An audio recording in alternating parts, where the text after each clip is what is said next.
Bom, agora falar do seguinte, falamos de Beto Corote, falamos da raiz do Brasil, falamos das Amazonas, das Icamiabas. Agora a gente vai entrar no tema de Acacor. Tá? Da onde se conhece as lendas das 3 cidades com pirâmides, que são 3: Acacor, Acarrim e Acanis. Tudo tem que ver com os diários particulares do carioca João Américo Pereira. Ele serviu na equipe de sertanistas da FUNAI. Ele conviveu com os famosos exploradores, os irmãos Vilas Boas. Segundo ele, as lendas locais falam da existência dessas cidades. E não somente essas 3. Essas 3 são famosas pelas pirâmides. Mas cidades completas eram 5. A cidade de Acacor, perdão, 5 não, 7 cidades. Tá? A cidade de Acacor, a cidade de Acarrim, a cidade de Acanis, a cidade de Ufir, a cidade de Zandara e o Coronel Fawcett, aquele inglês, eu vou falar sobre ele daqui a pouquinho, estava buscando a cidade de Zandara, a cidade de Haititi e, finalmente, a cidade das Icamiabas. Então, essa é, pelo menos, o princípio do que estamos falando. Tá? Então, quando eu estou falando para vocês, tá? Da onde João Américo Pereira tirou essa história? Dos relatos dos indígenas Yaminavá e Caxinauá. Os indígenas Yaquinauá e Caxaniuá, tá? São aqueles que tinham isso guardados, passando a história de pai para filho. E assim continuava a lenda dessas cidades. A Cacó, a Carrim e a Canis, elas têm uma parte que é a parte superior, né? São cidades subterrâneas. E vão encontrar os templos, estamos falando de pirâmides que talvez cheguem até a altura de um prédio de 8 andares, que estariam conectadas com um sistema de túneis. E esses túneis, pois, se estariam por vários, metidos por vários lugares em tudo isso. Ok? Então, eu gostaria de explicar para vocês primeiro a história, tá, de como primeiro se escutou falar de Acacor. Então, tem que ver com o seguinte, tá?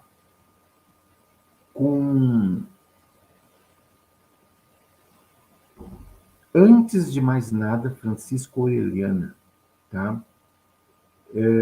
Era um aventureiro espanhol que mais tarde trabalhou com Francisco Pizarro.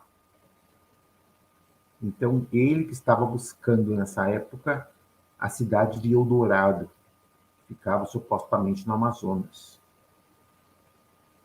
Não? Então, de acordo com eles, tá, Eldorado seria onde está conhecida como no Rio Grande, o Mar Doce, o Rio da Cara. Aí, supostamente, é onde estava a entrada para Eldorado, que é uma cidade subterrânea. Em 1925, o inglês Percy Fawcett, Coronel Fawcett, ele e o filho dele, tá, estavam numa expedição em Sri Lanka, lá para os lados do Nepal, quando eles encontraram elementos num alfabeto desconhecido, mas também encontraram palavras escritas em tábuas.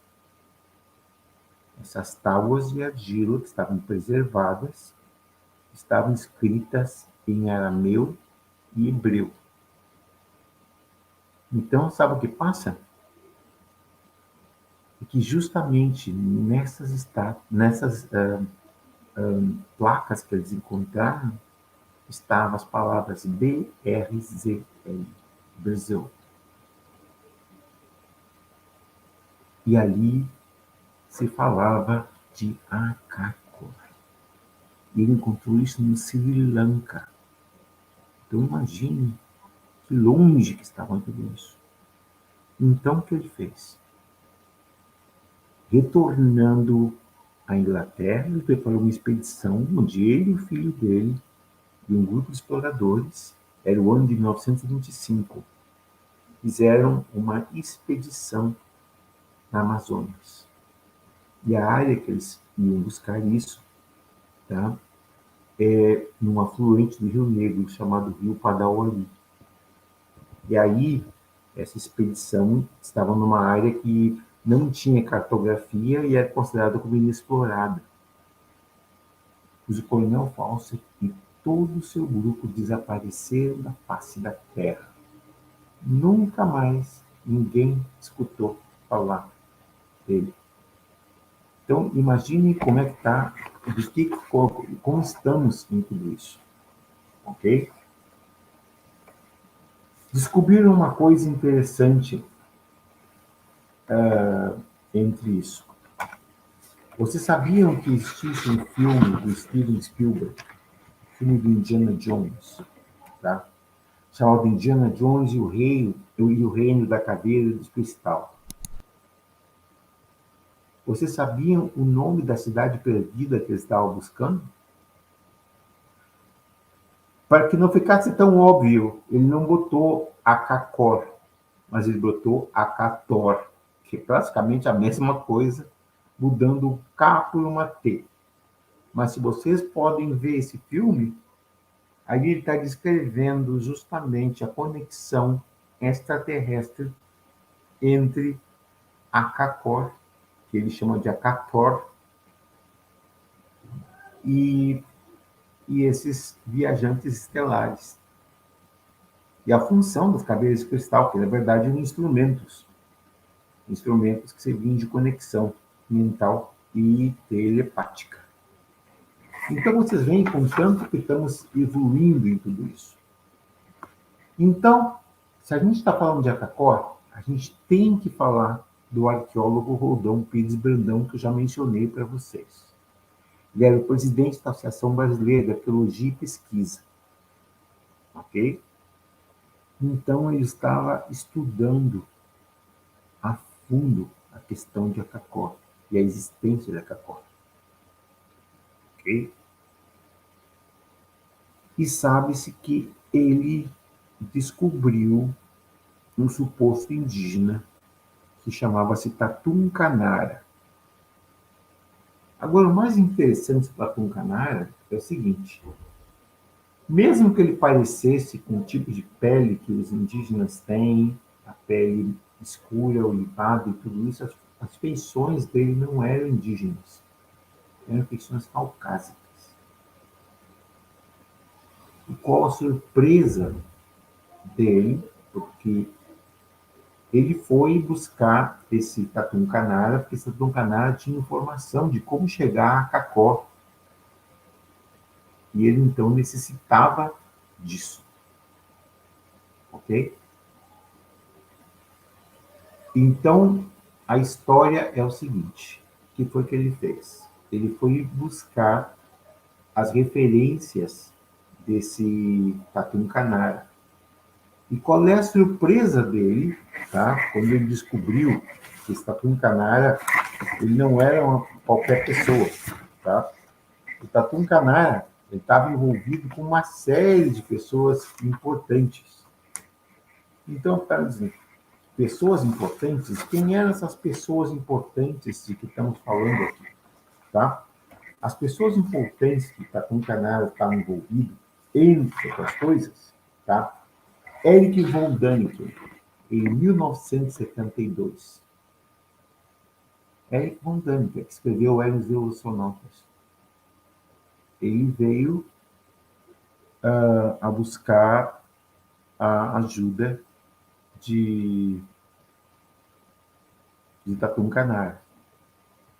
Logo depois, um escritor alemão chamado Karl Brugger. Karl Brugger não somente, supostamente, teria encontrado a Cacor com Tatum Canara, como ele escreveu um livro que ficou famoso, chamado As Crônicas de Acacor, que foi feito em 1976. Ele foi mandado para... se escreveu em 1976, isso. Logo depois, como mais referências não fossem possíveis, a outra pessoa que foi buscar Tatum Canara, nada menos que Jacques Cousteau, o mesmo oceanógrafo do Calypso, que estava interessado em encontrar a cidade perdida. Então, em 29 de maio de 1972, Jacques Cousteau veio ao Brasil especificamente para isso, a expedição deles.